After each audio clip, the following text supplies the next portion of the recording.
Hello everyone, I am doctor Jeevesh Yadav. तो आज की जो क्लास है उसमें अपन जो है गोविंद पारिक जी के तुलनात्मक अध्ययन का 13 नंबर का जो पेज है वो अपन देखेंगे। ठीक है, तो स्टार्ट करते हैं।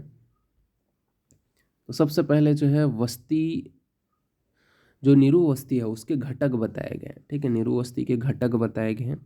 और यहाँ पे आपका क्या बोला गया है, तो निरुवस्ती के घटक को बताते हुए यहाँ पे बोला गया कि औषध द्रव्यों का जो क्वाथ है।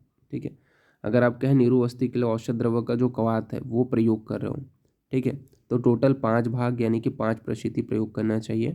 यह आचार्य चरक ने बताया है। ठीक है, चरक चिकित्सा में आपका वर्णन किया गया है कि औषध द्रव्यों का अगर क्वाथ प्रयोग कर रहे हो, ठीक है, तो क्या है, आप जो है 5 भाग प्रयोग कर सकते हो, यानी कि 5% की मात्रा में प्रयोग कर सकते हो। ये चरक ने चिकित्सा स्थान में वर्णित किया है। इसके अलावा वातज विकृति में स्नेह का 1/4 भाग यानी कि 3% प्रयोग करना चाहिए। तो वातज विकृति में स्नेह का 1/4 भाग यानी कि 3% जो है मात्रा बताया गया है।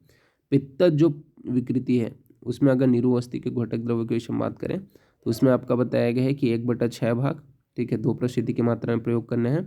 और कफज विकृति में जो स्नेह है उसको 1/8 भाग यानी कि आपका 1.5% की मात्रा में प्रयोग करना है। तो इसको आपको याद रखना है कि वातज विकृति अगर हुआ तो स्नेह का 1/4 भाग यानी कि उसको 3% बोलते हैं, ठीक है, वो प्रयोग कर सकते हैं। इसी प्रकार पित्तज विकृति हुआ तो उसमें आपका द्रव्य बताया गया है कि 1/6 भाग और 2%।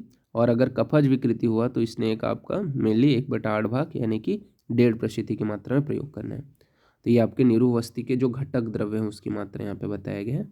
याद रखना, एग्जाम में पूछा जा सकता है। ठीक है, देन अपन आगे बढ़ते हैं।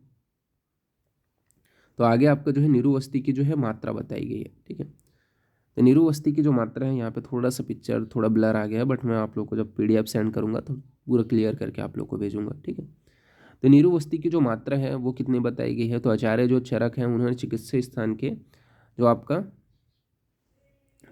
जो 3rd चैप्टर है उसमें साफ साफ वर्णन किया है कि निरुवस्ती अगर देना है तो 1 वर्ष में अगर दे रहे हैं तो 1 वर्ष में जो है 0.5% की मात्रा में प्रयोग करना है। तो 1 का आधा, ठीक है, ऐसे करके याद रखना। एन जो है 1 का आधा यानी कि 1 वर्ष में निरुवस्ती की जो मात्रा है वो आधा है। इसी प्रकार 1 से 12 वर्ष तक अगर निरुवस्ती के विषय में बात करें तो एज के अनुसार अपन जो है 2% प्रयोग करेंगे। और 12 वर्ष तक जैसे कि अपन क्या है 2% हो जाएगा। ठीक है, तो 12 वर्ष के बाद में अपने को 6% प्रयोग करना है। मतलब ये बोला गया है कि 1 से लेकर के आपके 12 वर्ष तक, ठीक है, अपने को क्या है जो जो मात्रा है, ठीक है, उसको बढ़ाते रहना है। ठीक है, ये चीज़ यहाँ पे बोला गया है। फिर बात करते हैं यहाँ पे प्रति, मतलब एज के अनुसार जो है प्रति, जो आपका यहाँ पे ये है ऐसा बोला गया है कि जैसे एज बढ़ रहा है तो उसके अनुसार जो है प्रति जो एज के अनुसार 2% आपको बढ़ाते जाना है। ठीक है, एज के अनुसार 2% बढ़ाना है 1 से 12 में। फिर 12 वर्ष तक अगर बात करें तो 6% बताया गया है। ठीक है, और 12 से लेकर के अगर 18 वर्ष तक बात करें तो एज के अनुसार आपका 6% बताया गया है।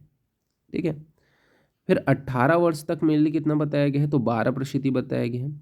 फिर 18 से 70 वर्ष तक मेनली स्टैंडर्ड रहेगा आपका 12% ही देना है। ठीक है, और अगर 70 से लेकर के 100 वर्ष तक है तो उसमें 10% बताया गया है। ठीक है, तो 70 से 100 वर्ष यानी कि ओल्ड एज में आपका 10% बताया गया है। 18 से 70 वर्ष तक 12%, 18 वर्ष तक मेनली 12% का प्रयोग करना है। ठीक है, 12 वर्ष तक 6% और 1 वर्ष तक 0.5%। तो ये क्या है, निरूह की मात्रा बताई गई है, इसको आपको याद रखना पड़ेगा, एग्जाम के लिए इंपॉर्टेंट है। फिर अपन आगे बढ़ते हैं। तो आगे आपका क्या बताया गया है, तो उत्तर वस्ती के विषय में बताया गया। तो चरक चिकित्सा में आपको उत्तर वस्ती के विषय में यहाँ पे बोला गया है कि पुरुष हेतु जो पुष्प नेत्र है। ठीक है, सबसे पहले अपन जो है इसमें 2 टाइप से देखेंगे कि जो आपको उत्तर वस्ती है उसमें पुरुष और स्त्रियों में। ठीक है, इसके जो है जो आपके पॉइंट्स है पॉइंट वाइज अपन इसको डील करेंगे। चरक चिकित्सा 9/61 से लेकर के 64 तक के जो श्लोक है उसका ये रेफरेंस वाला है। ठीक है, आप चेक कर सकते हो। तो यहाँ पे आपको जो है पुरुष हेतु विषय में बात करें तो पुरुष के विषय में बताया गया है कि पुरुष का जो नेत्र होता है वो क्या है, स्वर्ण और रजत आदि से निर्मित होता है। तो जो पुरुष का जो पुष्प नेत्र होता है वो क्या होता है आपका, स्वर्ण और रजत आदि से निर्मित होता है। तो पुष्प नेत्र जो है स्वर्ण रजत आदि। फिर वस्ती नेत्र का जो प्रमाण होगा वो 12 अंगुल बताया गया, यानी कि 12 अंगुल जो है आचार्य चरक ने तथा वांगभट्ट ने बताया।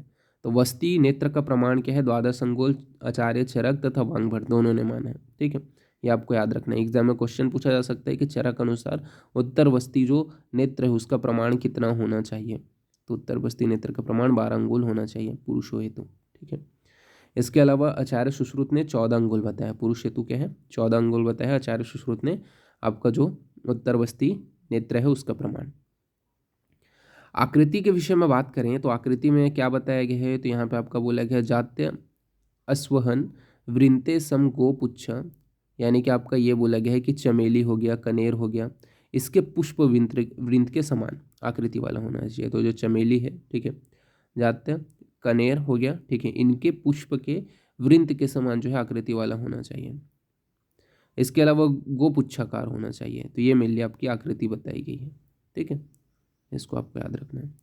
फिर उसके बाद में अपन आगे बढ़ें तो आगे आपका बोला गया है कि छिद्र, छिद्र जो है, ठीक है, वो कैसा होना चाहिए, तो सरसप, सरसप जो है पिच छिद्र होना चाहिए। मतलब ये बोला गया है जो पीली सरसप है उसके बराबर जो है आपका छिद्र होना चाहिए। ठीक है, वस्ती नेत्र का, वस्ती यंत्र का जो छिद्र है वो क्या है, पीली सरसप के बराबर होना चाहिए। और कर्णिकाओं के विषय में बात करें तो मध्यम भाग से 6 अंगुल पर जो है कर्णिका होना चाहिए। तो मध्यम भाग से 6 अंगुल पर जो है मेनली कर्णिका होना चाहिए। ठीक है, मतलब मध्यम भाग जो है, ठीक है, मध्यम भाग पे आपका कर्णिका होना चाहिए। जैसे कि 12 अंगुल बताया गया, 12 अंगुल बताया गया। अब ये 12 अंगुल हो गया। ठीक है, 12 अंगुल हो गया। तो इसका बीच वाला है, तो बीच वाला इधर का भी मतलब सेंट्रल जो है, ठीक है, यहाँ पे आपकी कर्णिका होनी चाहिए। तो यहाँ से अगर आप नापोगे तो इधर भी 6 आएगा। ठीक है, इधर भी 6 आएगा। तो बीच भाग में इसकी कर्णिका होनी चाहिए, यहाँ पे बताया गया है। विधि के विषय में बात करें तो जो उत्तर वस्ती है वो पुरुषों में किस प्रकार से देते हैं, तो यहाँ पे बोला गया है कि बिठा करके लिंग में शलाका से मार्ग अवशेषण करके नेत्र को 6 अंगुल प्रविष्ट करा करके मेनली जो है उत्तर वस्ती दिया जाता है। तो बिठा करके लिंग में शलाका से मार्ग अन्वेषण करा करके नेत्र को 6 अंगुल प्रविष्ट करा करके जो उत्तर वस्ती दिया जाता है।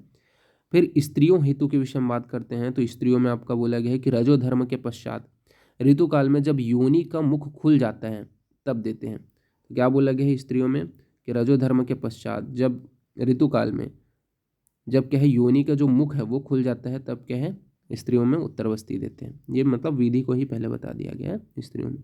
फिर स्त्रियों में जो नेत्रवस्ती है उसका प्रमाण कितना बताया गया है, तो 10 अंगुल। ये चीज़ इंपॉर्टेंट रखना है, आचार्य चरक के अनुसार कितना प्रमाण बताया गया है, तो 10 अंगुल स्त्रियों में बताया गया। अग्रभाग कितना होता है, तो मालती पुष्प के वृंत के समान होता है। तो अग्रभाग जो है मालती पुष्प के वृंत के समान होता है।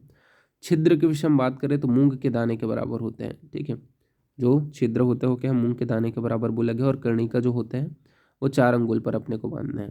ठीक है, तो 4 अंगुल पर मेनली जो है कर्णिका को बांधा जाता है। ये क्या है आपके स्त्रियों हेतु बताया गया। तो स्त्रियों के हेतु ये मेनली आपका बताया गया, तो इसको आपको याद रखना है। ठीक है, देन अपन आगे बढ़ते हैं। तो आगे यहाँ पे आपका जो विधि है, ठीक है, वो प्रॉपर यहाँ पे आपका बोला गया है कि रजोधर्म के पश्चात ऋतुकाल में स्त्रियों को उत्तान लेटा करके घुटने के ऊपर मोड़ करके वस्ती नेत्र प्रवेश कराते हैं। ठीक है, तो रजोधर्म के पश्चात क्या होता है, ऋतुकाल जो आता है उसमें आपका जो है उत्तर वस्ती का प्रयोग करते हैं। तो उसमें उत्तान लेटा करके घुटनों को मोड़ करके वस्ती नेत्र का प्रवेश कराया जाता है। स्त्रियों में मेनली अगर योनि या पथ्य मार्ग में अगर प्रवेश करा रहे हैं, ठीक है, तो 4 अंगुल तक ही प्रविष्ट कराएंगे। तो स्त्रियों में अगर योनि या पथ्य मार्ग में प्रवेश करा रहे हैं तो 4 अंगुल तक ही प्रवेश कराएंगे। अगर मूत्र मार्ग में प्रवेश करा रहे हैं तो मूत्र मार्ग में 2 अंगुल जो है नेत्र प्रविष्ट कराएंगे। तो मूत्र मार्ग में 2 अंगुल जो है प्रवेश कराते हैं। इसके अलावा कन्या के मूत्र मार्ग में 1 अंगुल नेत्र प्रविष्ट कराते हैं। तो कन्या के मूत्र मार्ग में मेनली 1 अंगुल जो है नेत्र को प्रविष्ट कराया जाता है। तो इसको आपको याद रखना है। ठीक है, योनि या पथ्य मार्ग में 4 अंगुल प्रविष्ट कराते हैं, मूत्र मार्ग में 2 अंगुल प्रविष्ट कराते हैं। और कन्या के मूत्र मार्ग में प्रविष्ट करा रहे हैं तो 1 अंगुल की मात्रा में जो है उत्तरवस्ती जो यंत्र है उसे प्रविष्ट कराते हैं। अब बात करते हैं उत्तरवस्ती में जो स्नेह की मात्रा है उसके विषय में। तो उत्तरवस्ती में जो है स्नेह की मात्रा के विषय में बात करें तो जो पुरुष हेतु 1 सुक्ति ये जो है वांगभट्ट ने बताया है। ठीक है, 1 सुक्ति क्या है वांगभट्ट ने बताया है। जबकि आचार्य जो चरक है उन्होंने आधा पल बताया है। ठीक है, उत्तरवस्ती हेतु स्नेह अगर प्रयोग कर रहे हैं तो। और आचार्य जो सुश्रुत है उन्होंने 1 प्रकुंचन बताया है। तो ये आपको याद रखना है। पुरुष हेतु एक शुक्ति वांग भट्ट ने बताया है, उत्तर वस्ती में स्नेह की मात्रा, आधा पल इसने बताया, तो आपके आचार्य चरक ने बताया और एक प्रकुंचन मिल्ली आचार्य सुश्रुत ने माने। फिर स्त्रियों में बात करें तो स्त्रियों में जो स्नेह है, उत्तर वस्ती अगर दे रहे हो तो स्नेह की जो मात्रा है वो एक प्रकुंचन वांग भट्ट जी ने बताया है, चरक ने एक पल माना है और सुश्रुत ने एक प्रशिति माना है।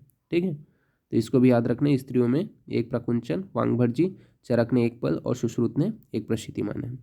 फिर कन्याओं में जो है एक शुक्ति जो है वांग भट्ट जी ने बताया। ठीक है, कन्याओं के विषय में आचार्य वांग भट्ट जी ने बस बताया है। ठीक है, बाकी आचार्यों ने वर्णन नहीं किया है, तो आपको इसको याद रखना है। तो इस जो नोट्स हैं उसका जो मैं पासवर्ड है इसी के हिसाब से रखूँगा कि उत्तर वस्ती यानी कि यू, ठीक है, पुरुषों में, ठीक है, पी यानी कि एक शुक्ति, वी, ठीक है, वांग भट्ट जी। तो उत्तर वस्ती का प्रमाण एक शुक्ति बताया है, ठीक है, किसने, वांग भट्ट ने। तो UP1SV, ठीक है, ये मेरे लिए पासवर्ड रहेगा, ये आपको याद रखना है, कैपिटल में ही रखना है इसको। तो आज की जो क्लास है वो यहीं पे अपन जो है कंप्लीट जो है फिनिश करते हैं। ठीक है, नेक्स्ट जो लेक्चर रहेगा उसमें अपन इसके आगे का जो आपका टॉपिक है वो अपन कवर अप करेंगे। ठीक है, ओके, तो फिर थैंक यू क्लास।